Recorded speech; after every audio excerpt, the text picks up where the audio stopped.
मुरांबा या मालिकेच्या येणाऱ्या भागामध्ये आपल्याला पाहायला मिळणार आहे. रमा रोहीसाठी गणपतीमध्ये अक्षयच्या घरी राहायला आलेली असते. तेव्हा ती आता तिथे सगळ्यांना सुधरवण्याचा प्रयत्न करत असते.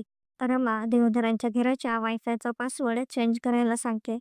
रमाला कोणीही काही बोलत नसते. इरावती आत्या बोलत असते पण तिचं काही रमा ऐकत नसते. रमा घरी आल्यावर हक्काने घरातलं सगळं करत असते. अक्षय रमासोबत बोलत असतो. तो तिला म्हणत असतो, "का आलीस तू परत? कशासाठी?" रमा त्यांना म्हणत असते, "गणपतीसाठी आणि माझ्या मुलीसाठी." अक्षयचा रमाच्या बोलण्यावर विश्वास नसतो. तो तिला म्हणत असतो, "तू आरोहीला माझ्यापासून दूर करायला आली. तुला आरोहीला दाखवून द्यायचं आहे तिची आई किती श्रीमंत आहे आणि तिचा बाबा किती गरीब आहे ते. इतके वर्ष झाली तुला आमची आठवण नाही का आली? आम्हाला तो शोधणं देखील नाही.